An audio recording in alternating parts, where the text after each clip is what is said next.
esse lance, a gente tá agora, os principais aplicativos, por assim dizer, que estão bombando direto, só se fala dessa parada, não sei o quê, ChatGPT, Midjourney, né? Eu imagino que pra vocês, nenhum dos dois seja novidade, assim, vocês já sabiam que... Já devia ter uma ferramenta dessa mais underground antes, né? Como é que Com certeza. Se você pensar no GPT, a gente está no GPT-3, então as versões anteriores já estavam sendo construídas. E agora, qual é a diferença? A gente podia começar falando isso, né? Por que agora bombou? Se a gente está falando disso há um tempão, se já existe o GPT na versão 3, se a gente já viu essa evolução...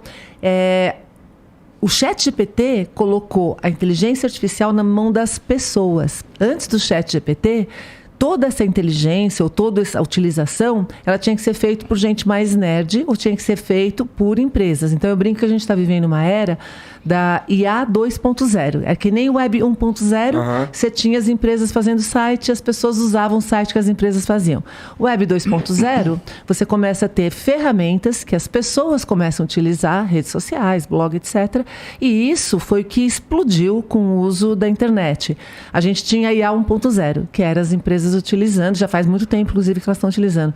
A partir de janeiro desse ano, quando o ChatGPT ficou disponível para as pessoas, o poder passou para a mão, democratizou o uso da inteligência artificial, passou para a mão das pessoas. Todo mundo começou a usar. E aí que começou a preocupação, porque aí todo mundo começa a utilizar de 1000 maneiras distintas, algumas não tão legais quanto outras. Muita gente não sabe o que está fazendo, não sabe como está utilizando, está usando de maneira inadequada. E aí começa a discussão de ética, de utilização, se pode ou não pode. E aí é professor proibindo de fazer trabalho que não seja com isso. Não pode ser, tem que ser à mão, porque não vai usar o ChatGPT. Os alunos usando o ChatGPT junto com impressão 3D para burlar o professor. Então aí começa essa discussão, né, que é repeteco de outras discussões que a gente já teve em outros momentos. É verdade. Toda vez que a gente tem uma tecnologia nova chegando, todo mundo pira. Isso. Né? Quando vem a internet, todo mundo pirou. Isso. Né? Mas, essa IA 2.0 que você está chamando, ela não tem o poder de impacto de transformador que a internet tem. Ou tem? Maior. É mesmo? Maior. A gente está vivendo a ponta do iceberg de uma revolução cognitiva gigantesca, provavelmente a maior da história, né? Se a gente pensar, a gente já passou por algumas revoluções cognitivas muito importantes. O livro foi uma delas, não sei se delas, né?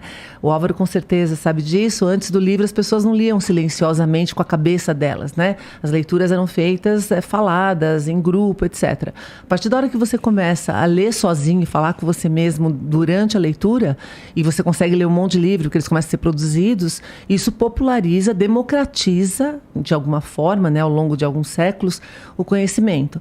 A internet, depois do livro, a gente teve a renascença no meio do caminho, ok? Mas em termos de atingir muita gente, a internet teve o mesmo efeito, né? Você começa a ter conhecimento para todo mundo o tempo todo, etc e tal. Agora você tem uma inteligência que te ajuda, uma inteligência que ainda está no começo, que te ajuda a fazer muito mais rapidamente vários trabalhos cognitivos, né? Quem usou, não sei se você já usou. Cara, eu usei para fazer umas perguntas muito idiotas, só para ver se manjava mesmo, entendeu? Aí a maioria das perguntas que eu fazia, eu falava, cara, eu sou só uma inteligência artificial, não estou preparado a responder questões filosóficas da humanidade, cara. Que é umas perguntas assim mais arrombadas que eu fiz, pra ser sincero, tá? E tem o lance, e me ajudem aí, por que o ChatGPT, ele só tem o banco de dados até 2021 e por que é um perigo ele estar conectado à base de dados que a gente tem hoje? Não, na realidade, um dos desafios... vamos voltar um pouquinho, né? Não existe inteligência sem dados. Não existe. Nem no nosso cérebro e nem artificial. Então, por exemplo, se a gente tivesse um cérebro incrível, né? Mas ele não tem memória e ele não tem como capturar dados sensores, que são os nossos sentidos, você não tem que processar. Então, essa combinação de qualidade do processamento e a qualidade e o volume de dados que você tem ajuda para você ter inteligência. Quando a gente vai para a inteligência artificial, qual é um dos grandes desafios que as inteligências artificiais anteriores... Você já ouviu falar do chat anterior que várias marcas ofereciam, que também são chats inteligentes. Aqueles que você está falando daquelas interações de Instagram e tal. Isso, chatbots que você colocava lá. O desafio deles é que você tinha que treinar. Então, para um banco, era fácil, que o banco tem milhares e milhares de interações por dia com pessoas. Isso treina a plataforma.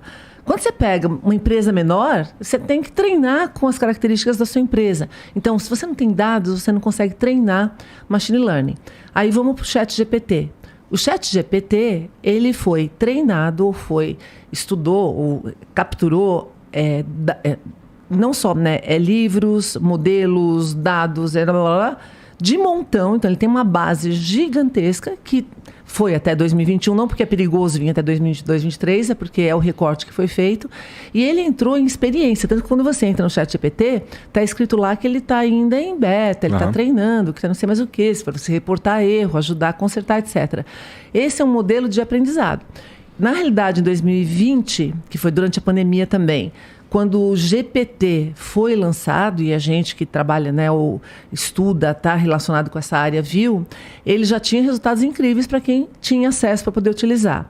Quando eles viram que o resultado era bacana do que ele trazia, em 2021 eles falaram, bom, se ele traz isso escrito, por que a gente não começa a tentar fazer ele desenhar também, fazer imagens? Foi quando veio o Dali. O Dali ficou famoso no TikTok, todo mundo utilizando, etc e tal. Demorava pra cacete pra produzir uma imagem. Isso, ou fazia um monte de bobagem também, né? O Dali tinha muito mais erro, na minha opinião, do que tem o ChatGPT agora com os textos, né? E a partir daí, em 2022, a tecnologia continua evoluindo e eles colocaram, disponibilizando o GPT, formato de chat, para todo mundo no finalzinho de 2022 e início de 2023. Aí as pessoas começaram a usar e assim, foi a ferramenta que mais rapidamente atingiu 1 milhão de pessoas, não sei mais o quê, papapá. Por quê? Porque você começa a perguntar muita coisa para ela e ela realmente responde fazendo sentido. Porque muitas das ferramentas de IA que a gente testava antes, você falava, cada 10 coisas que você faz, 9 eram aquelas respostas bobocas, ou muito ruins. Você conversa, ela não entende. Ou seja, não era útil. Agora não. Agora, para cada 10 perguntas que você faz, ele responde as 10. Ele pode ter... E a gente pode conversar depois, para não ficar monopolizando aqui, mas a gente pode conversar quando que está ruim isso, quando não é, quais são os riscos, mas é justamente porque ele responde bem que a gente começa a utilizar bastante. E é justamente porque ele responde bem que a gente corre o risco de acreditar em tudo que ele coloca, Então, esse é o grande problema que eu acho que todo mundo começou a ficar preocupado, qual é o limite dessa utilização? E se isso é apenas o começo, onde a gente vai parar,